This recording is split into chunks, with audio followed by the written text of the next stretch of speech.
శ్రీ మహాగణాధిపతయే నమః, శ్రీమాత్రే నమః. మాచిరాజు భక్తి ప్రేక్షకులందరికీ నమస్కారం. నవగ్రహాలలో శుక్రుడు జూన్ 8వ తేదీ సోమవారం సాయంకాలం 5:47 మిథున రాశిలో నుంచి కర్కాటక రాశిలోకి ప్రవేశిస్తున్నాడు. అంటే నవగ్రహాల్లో శుక్రుడికి కర్కాటక సంక్రమణం జరుగుతోంది.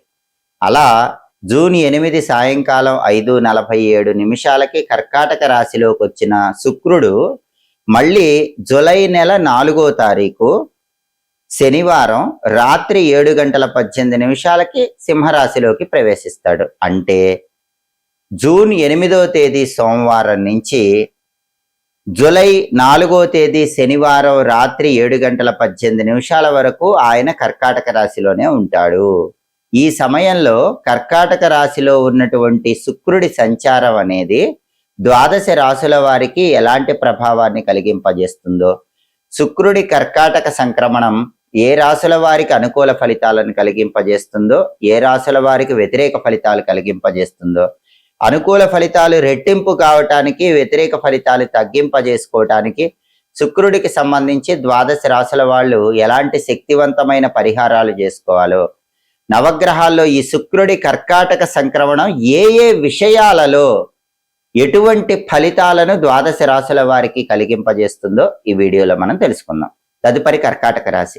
కర్కాటక రాశి వాళ్ళకి జూన్ 8వ తేదీ సోమవారం సాయంత్రం 5:47 శుక్రుడు కర్కాటక రాశిలోకి ప్రవేశించగానే, అంటే వాళ్ళ రాశిలోకి ప్రవేశించగానే ఈ శుక్రుడి కర్కాటక సంక్రమణం అద్భుతమైన శుభ ఫలితాలను కలిగిస్తుంది. ఎందుకంటే జన్మరాశిలోకి శుక్రుడు రావటం అనేది విశేషమైన శుభ ఫలితాలను ఇస్తుందని జ్యోతిష శాస్త్ర గోచార గ్రంథాల్లో చెప్పారు.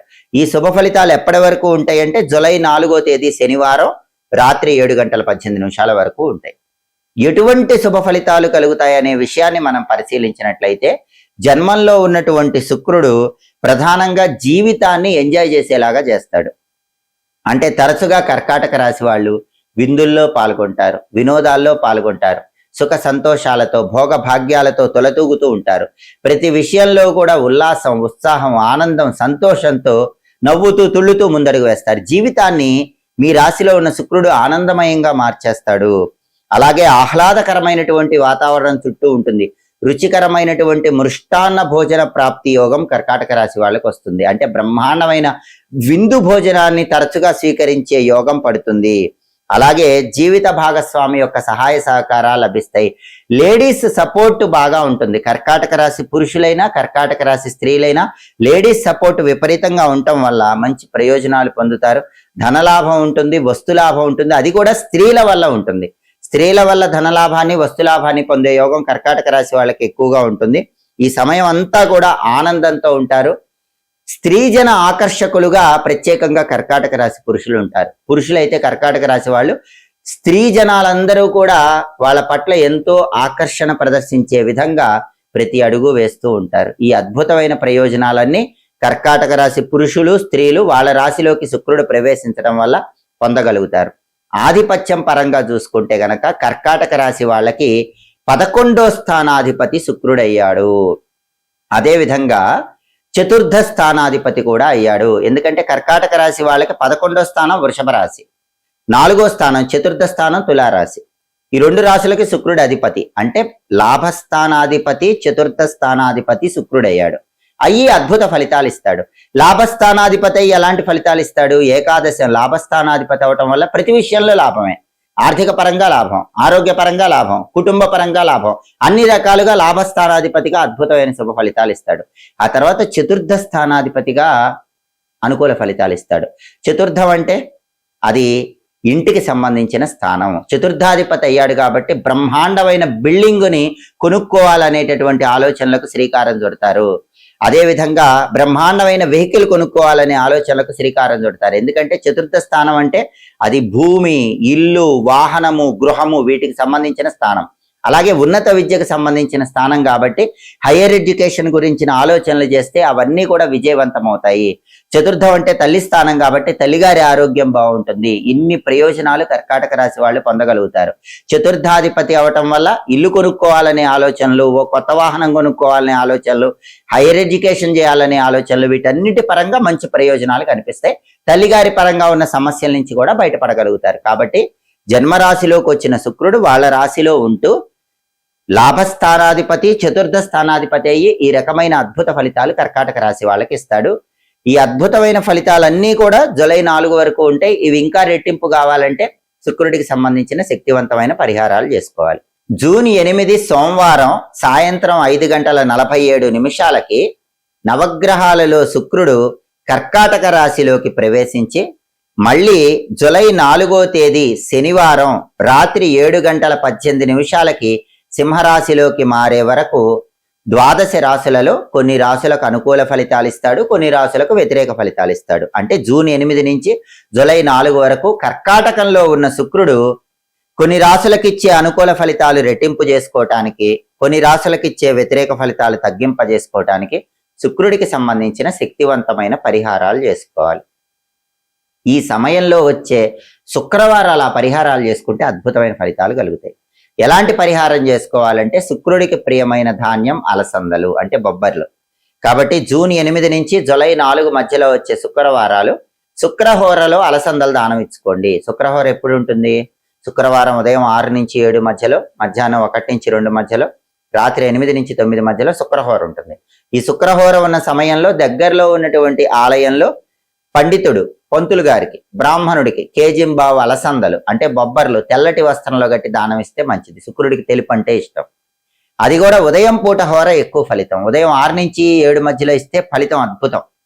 మధ్యాహ్నం 1 నుంచి 2 మధ్యలో ఇస్తే కొద్దిగా తగ్గుతుంది కానీ ఫలితం అది కూడా మంచి ఫలితం. రాత్రి 8 నుంచి 9 మధ్యలో శుక్రహోరలో ఫలితం ఇంకొంచెం తగ్గుతుంది.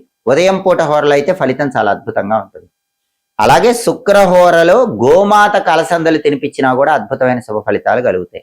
కాబట్టి జూన్ 8 నుంచి జూలై 4 మధ్యలో వచ్చే శుక్రవారాలు శుక్రహోరలో నానబెట్టిన అలసందలు అంటే బొబ్బర్లు ఆవుకు తినిపించండి. దానివల్ల కూడా శుక్రుడి అనుకూల ఫలితాలు పెరుగుతాయి, వ్యతిరేక ఫలితాలు తగ్గుతాయి. అంతేకాకుండా శుక్రుడికి సుగంధ ద్రవ్యాలంటే ప్రీతిపాత్రం.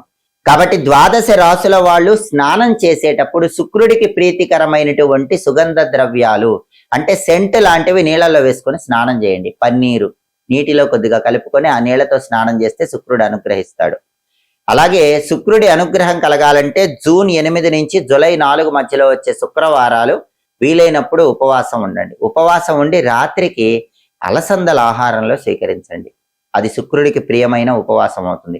లేదా పాలతో చేసిన పాయసాన్ని శుక్రవారం పగలంతా ఉపవాసం ఉండి రాత్రికి ఆహారంగా స్వీకరించండి. అది కూడా శుక్రుడి అనుగ్రహాన్ని కలిగింపజేస్తుంది.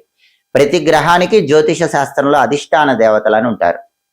ఒక ఆఫీసులో ఎంప్లాయ్ పైన బాస్ ఉన్నట్టే గ్రహాలకు కూడా జ్యోతిష శాస్త్రంలో బాసులు ఉంటారు. వాళ్ళనే అధిష్టాన దేవతలు అనే పేరుతో పిలుస్తారు. శుక్రుడికి అధిష్టాన దేవత రాజరాజేశ్వరి అమ్మవారు, లలితా పరమేశ్వరి దేవి. కాబట్టి జూన్ 8 నుంచి జూలై 4 మధ్యలో వచ్చే శుక్రవారాలు ఎవరైనా సరే లలితా అమ్మవారిని దేవాలయంలో దర్శించుకున్నా లేదా ఇంట్లో లలితా అమ్మవారికి పూజ చేసినా శుక్రుడు విశేషమైన శుభ ఫలితాలు ఇస్తాడు, నెగిటివ్ రిజల్ట్స్ తగ్గిస్తాడు.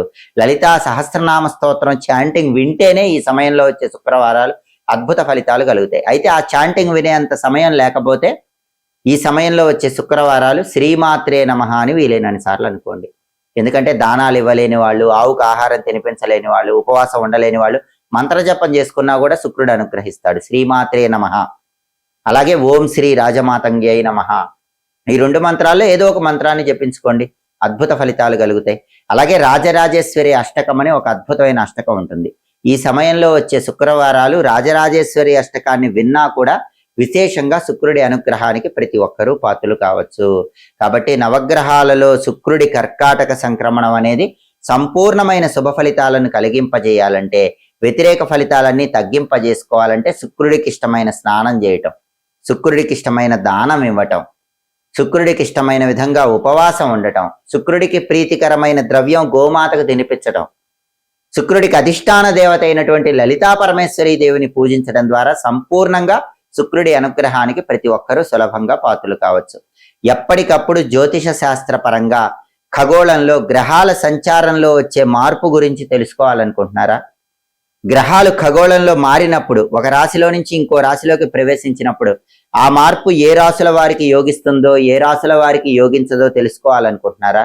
దాన్ని బట్టి పాటించాల్సిన పరిహారాలు తెలుసుకోవాలనుకుంటున్నారా? అయితే మాచిరాజు భక్తి ఛానల్ తప్పకుండా చూడండి. మా వీడియోస్ మీకు నచ్చినట్లయితే మా ఛానల్ లైక్ చేయండి, కామెంట్ చేయండి. మా ఛానల్ వీడియోస్ 10 మంది మిత్రులకు షేర్ చేయండి. మా ఛానల్ సబ్స్క్రైబ్ చేసుకోండి. పక్కన ఉన్న బెల్ సింబల్ నొక్కటం మాత్రం మర్చిపోకండి. సర్వే జనాః సుఖినో భవంతు. స్వస్తి.